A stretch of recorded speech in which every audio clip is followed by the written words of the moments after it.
Wide receivers potentially on the move and opportunities for some running backs here as we're going to go through the final two divisions here in the deep dive of this offseason as far as kind of, free agents to be and to potentially even trade or cut candidates across the NFL. Hey, we've done an entire series now.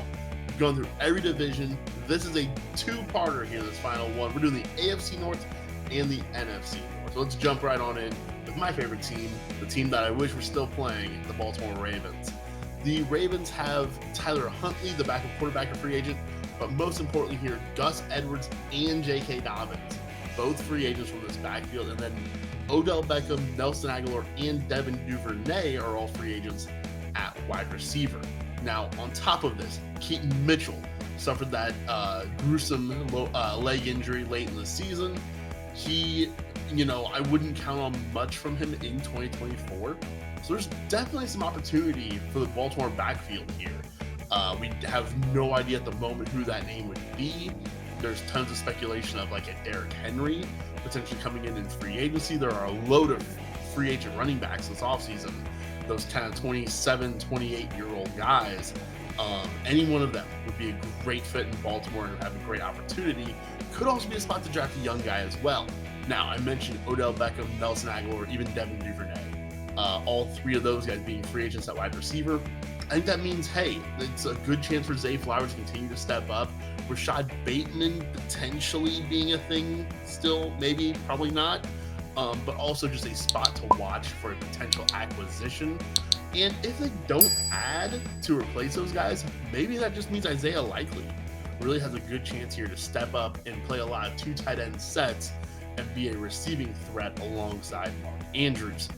On to Pittsburgh, no free agents of note, just Miles Boykin and Mason Rudolph, but I could definitely see them moving off of Deontay Johnson and Allen Robinson both. So if Deontay were to be moved, I think it could actually be a really good thing for him potentially to kind of get out of this Pittsburgh offense. They recently hired Arthur Smith as their offensive coordinator. I actually think that's a good thing for Najee Harris.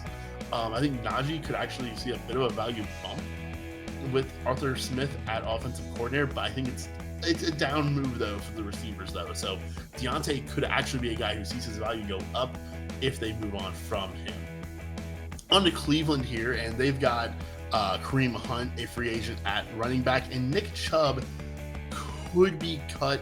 I think he's likely to just take a pay cut though and stick around on the team, but regardless, this does mean that things could be opened up here for Jerome Ford to actually be a guy again next year.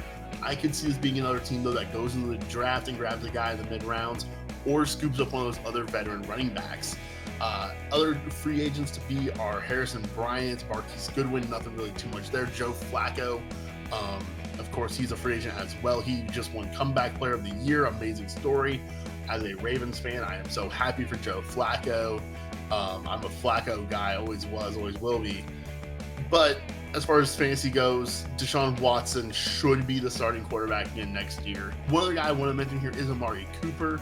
There is a world where they could move on from him. I don't think so, though. I think it's far more likely to see an extension, though, and be around with the Cleveland Browns for a few years to come.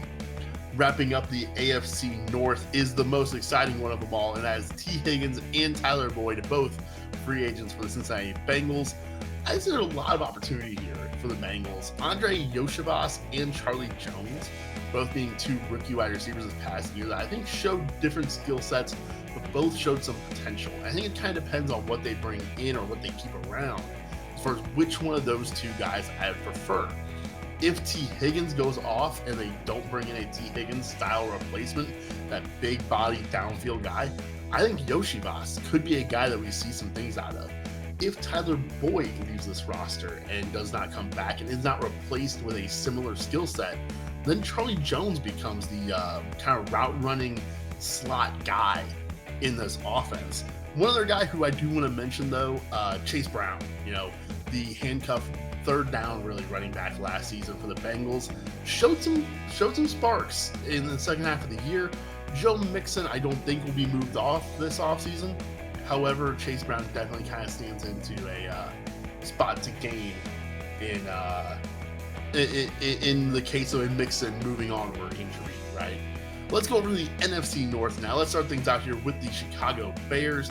Obviously, Justin Fields is a big question mark at this point in time. What do they do with Fields, right? Do they trade him off? Do they trade the pick? Are they drafting Caleb Williams? That's kind of where I think this is going at this point, is I think Fields gets moved. And so I think that could actually be a good thing for the pass catchers. Unfortunately, there are not many pass catchers to be spoken of, right? Darnell Mooney's a free agent. EQ St. Brown is a free agent. Robert Tonyan even is a free agent. So it's literally just going to be DJ Moore and Cole Kmet, with maybe a boost up for like a Roschon Johnson, as well as a running back who could catch some more passes. I do want to highlight one deep sleeper here, and that being Tyler Scott, the rookie wide receiver this past season. Didn't really do a whole heck of a lot, but he's a guy I liked a little bit during draft season last year. And, with a more pass-focused offense and some of those guys like Mooney getting out of the way, I think Tyler Scott, deep sleeper potentially. Let's talk about those cheeseheads here. The Green Bay Packers. A.J. Dillon, finally a free agent. I feel like he's been on that roster for forever, and he was always stuck in kind of the number 2 role. I would love to see A.J. Dillon get to a backfield where he can have more of a role and kind of be a guy and see what that looks like. But, when we've had him come in, he hasn't always flourished in the number 1 role.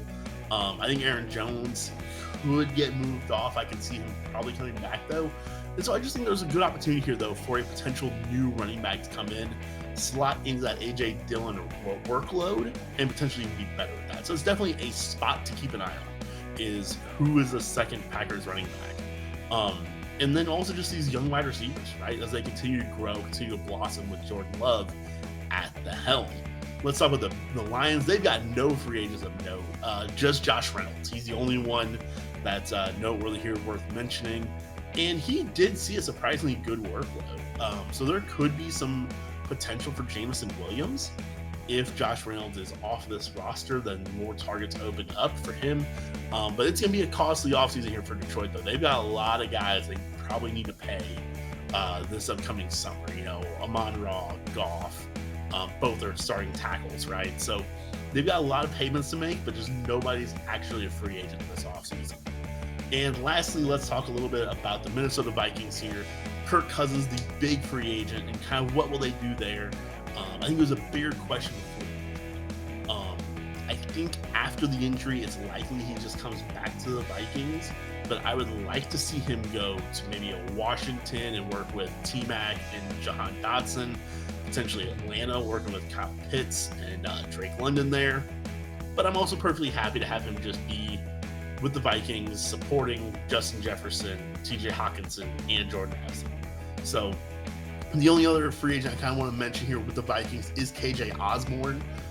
He's a guy who, if he can just kind of get out of the way, then even more target shares can then come to Jordan Addison. And we can really see him blossom as the wide receiver 2 in this offense without KJ Osborne there to mess anything up. So guys, that will do it for the division previews here of the offseason. All those free agents, all those trade candidates, all those guys that can be moved this offseason. Definitely some opportunities to be had as well, though. Those moving pieces, chaos is a ladder, right? And so definitely some opportunities to be had. We're going to talk next time I see you guys. We're going to go through a special Valentine's Day edition here where we've talked now about these players leaving teams. I'm going to play matchmaker now. I'm going to take a lot of the biggest name free agents, pair them up with a team, and they're going to go on a wonderful date and live happily ever after together, just like Travis Kelce and Taylor Swift. So we're going to talk about that next time. I'm going to go through quarterbacks, running backs, receivers, and tight ends all in one. I have a list of, I think, probably about 20 of the top guys, a few at each position sprinkled in there, and just kind of pair them up with the teams where I think it would be best for their fantasy value. So that'll be coming up here later on this week on Valentine's Day, guys. For now, though, enjoy that Super Bowl. And who are you picking to win that thing? I've got the Chiefs. Me and Ryan McDaniel talked about it on the Views from the 573 podcast. I'll put the link for that in the comments down below. And check that out, guys. But no, leave that comment, though, as far as who do you guys have this weekend? And what do you think about the AFC and NFC North teams? And what's going to shake out for those teams this offseason?